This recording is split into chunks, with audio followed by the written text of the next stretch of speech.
Alhamdulillah wahdah sadaqa wa'dah wa nasara 'abdah wa 'azza jundah wa hazama al-ahzaba wahdah. Asyhadu an la ilaha illallah wahdahu la syarikalah wa asyhadu anna Muhammadan 'abduhu wa rasuluh la nabiyya ba'dah. Allahumma salli ala Muhammad wa ala alihi wa sahbihi ajma'in, amma ba'du. Ayyuhal hadirun rahimakumullah, ittaqullaha haqqa tuqatih wa la tamutunna illa wa antum muslimun. Wa qala Allah ta'ala fil Qur'anil Karim wa huwa asdaqul qailin, a'udzu billahi minasy syaithanir rajim. Ya ayyuhalladzina amanu ittaqullaha ya ayyuhalladzina amanu kutiba 'alaikumus siyam kama kutiba 'alal ladzina min qablikum la'allakum tattaqun. Shadaqallahul azim. Baqala Nabi sallallahu alaihi wasallam, man shoma ramadhana imanan wa ihtisaban ghufira lahu ma taqaddama min dhanbihi. Wa qala aidan, man qama ramadhana imanan wa ihtisaban ghufira lahu ma taqaddama min dhanbihi. Bapak-bapak, ibu-ibu, anak-anakku sekalian yang dirahmati Allah Subhanahu wa taala, pertama, mari kita bersyukur kepada Allah Subhanahu wa taala karena kita masih diberinya kesempatan untuk bertemu dengan Ramadan. Mudah-mudahan usia kita bisa sampai besok dan seterusnya sampai akhir Ramadan, sehingga kita bisa mendapatkan hal-hal yang istimewa yang Allah sediakan di bulan suci ini, di bulan istimewa ini. Maka oleh karenanya, gunakanlah kesempatan yang singkat ini, ya, yang hanya 30 hari atau 29 hari, untuk nanti menjadi bekal kita bagi menghadapi kehidupan 11 bulan ke depan, yaitu dengan meningkatkan ketakwaan kita kepada Allah. Karena target puasa itu adalah la'allakum tattaqun, mudah-mudahan kamu menjadi orang yang bertakwa. Allah menggunakan istilah atau bahasa la'alla, mudah-mudahan. Jadi enggak dikatakan pasti kamu bertakwa, tidak, tapi la'allakum tattaqun, mudah-mudahan kalian bertakwa. Artinya apa di sini? Bahwa baik, itu malu sini, sudutnya malu sini.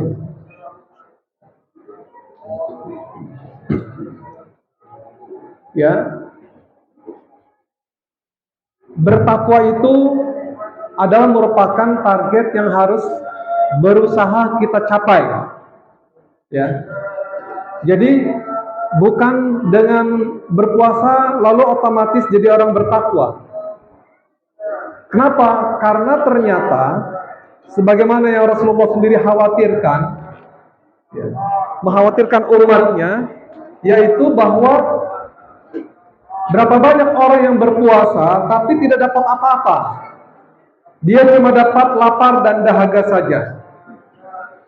Gitu. Dia cuma dapat lapar dan dahaga saja. Lapar dan haus saja. Tidak dapat apa-apa. Artinya di sini adalah bahwa ketika kita berpuasa, maka hendaklah puasa kita itu totalitas. Bukan cuma menahan lapar dan dahaga, tapi juga bagaimana kita mempuasakan mata kita dari melihat hal-hal yang maksiat. Ya, jadi ketika kita berpuasa itu, walaupun kita megang HP, tapi tidak untuk melihat hal-hal yang maksiat di HP. Puasakan mata kita. Kalau bisa malah istirahatlah dari bermain di HP itu. Ya, cuma sebulan kok, nggak lama. Maka kita berusaha untuk bagaimana bisa mengendalikan pandangan kita dari melihat hal-hal yang tidak diridhoi oleh Allah Subhanahu wa taala. Kemudian kita juga mempuasakan pendengaran kita, telinga kita, untuk tidak mendengar hal-hal yang sia-sia. Apalagi kalau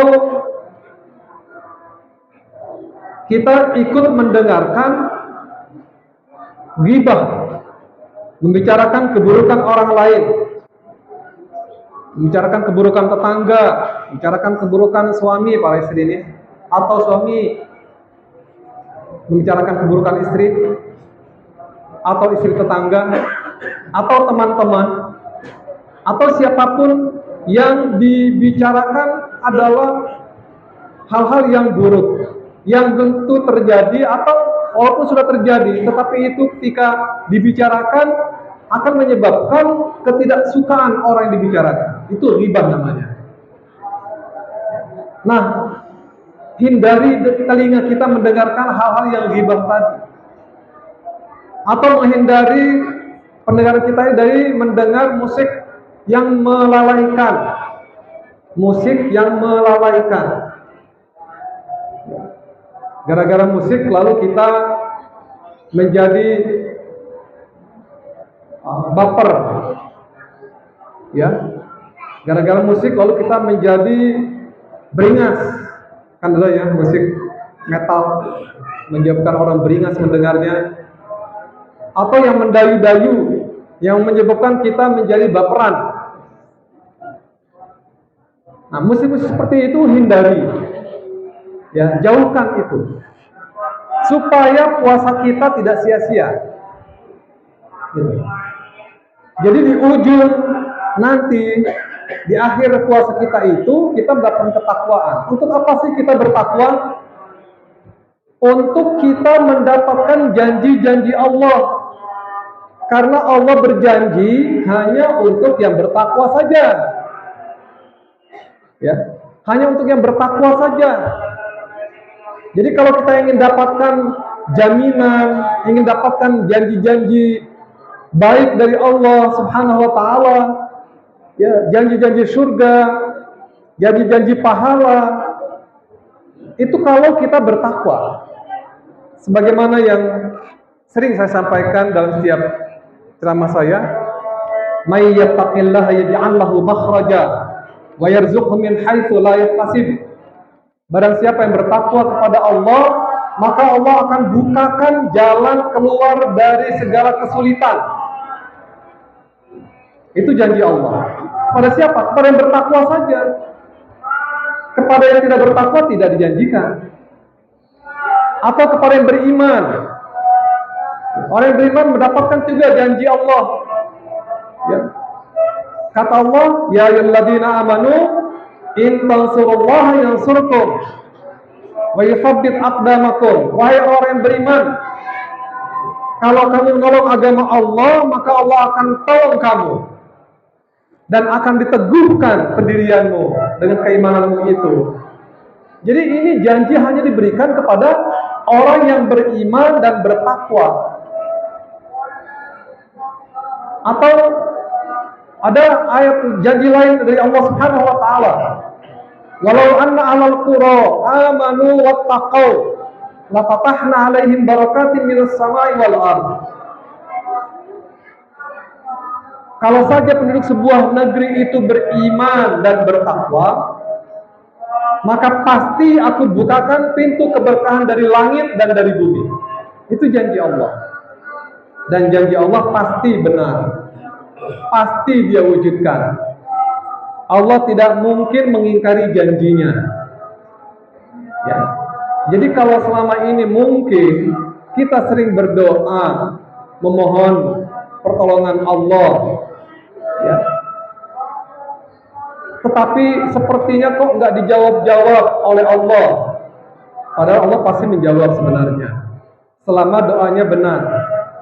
Selama doanya itu tidak bercampur dengan kemusyrikan, pasti dijawab.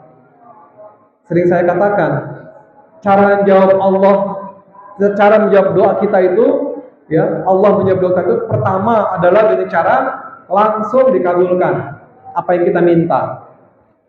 Pertama itu. Yang kedua, dihindari dari musibah yang lebih besar. Itu jawaban Allah.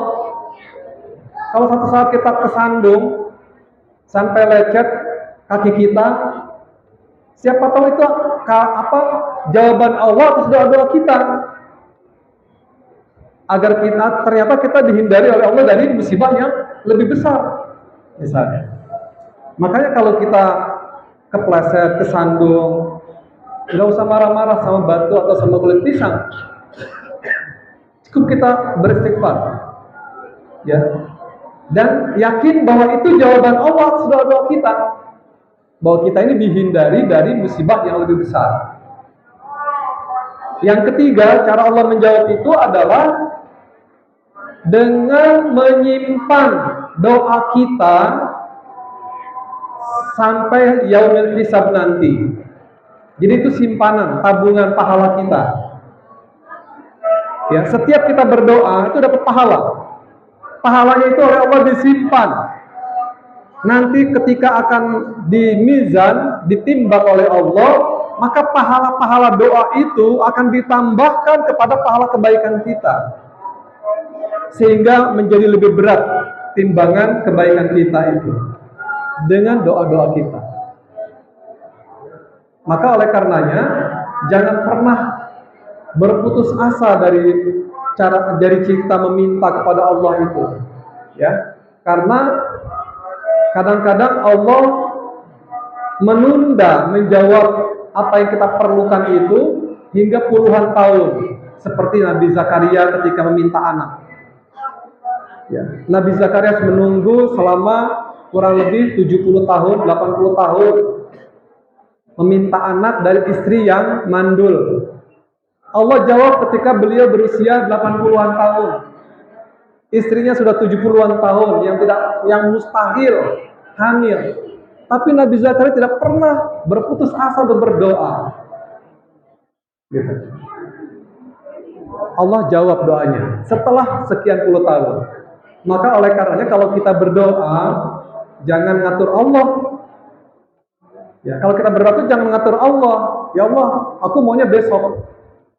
Tolong kabulkan. Nggak bisa begitu. Ya. Biarlah Allah yang memberikan jawaban.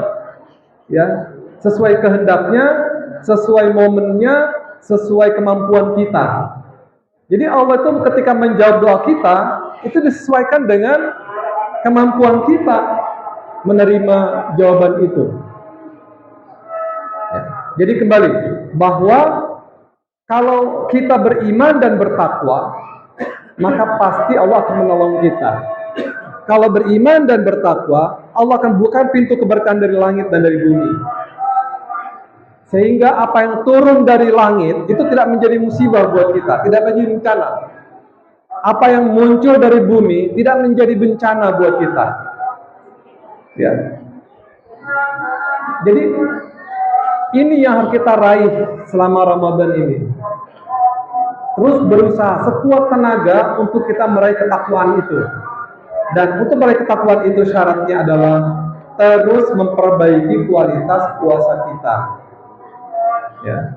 Perbaiki terus kualitas puasa kita. Sehingga kita tidak cuma dapat lapar dahaga, tapi juga kita dapatkan sesuatu. Apalagi Rasulullah SAW pernah mengaminkan doa Jibril.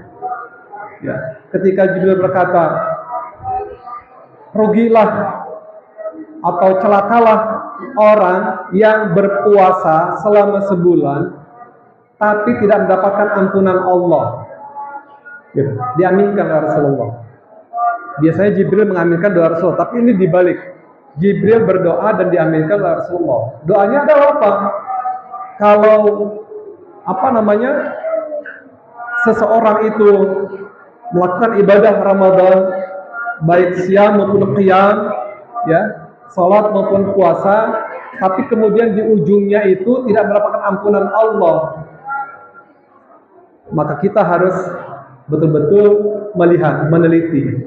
Ya, berhati-hati. Maka takwa itu berhati-hati. Jadi takwa itu bisa dimulai dari sikap hati-hati kita, waspada. Bagaimana supaya puasa kita ini berkualitas. Gitu. Insya Allah dengan puasa yang berkualitas itulah kita akan meraih yang disebut tattaqun. Ya, la'allakum tattaqun. Mudah-mudahan kita semua menjadi orang yang bertakwa, dan itu akan menyebabkan kualitas kita itu lebih baik dari orang lain. Inna akramakum indallahi attaqun. Sungguhnya yang paling mulia di sisi Allah itu adalah orang yang paling bertakwa. Nah, ini mungkin pada hari ini, kesempatan ini saya sampaikan apa yang kita lakukan selama Ramadan ini, yaitu ikutilah apa yang sudah dicontohkan oleh Rasulullah SAW. Jangan melebihi beliau, ya, karena beliau adalah yang terbaik dan yang paling mengerti apa yang dilakukan oleh seorang Muslim. Ya. Cara-cara yang sudah beliau ajarkan kepada kita itu adalah bahwa semua yang diajarkannya sesuai dengan apa yang harus kita lakukan, sesuai dengan fitrah kita. Ya, tidak sampai mengganggu orang lain, ya, tidak sampai menyebabkan orang lain ibadahnya pun terganggu dengan sikap-sikap ketakwaan, keimanan ketakwaan yang harus kita pupuk dari awal Ramadan ini. Mudah-mudahan ada manfaatnya. Insya Allah berikutnya ini adalah penjelasan secara rinci tentang nilai-nilai takwa yang harus kita bangun di bulan Ramadan ini. Demikian, Assalamualaikum warahmatullahi wabarakatuh.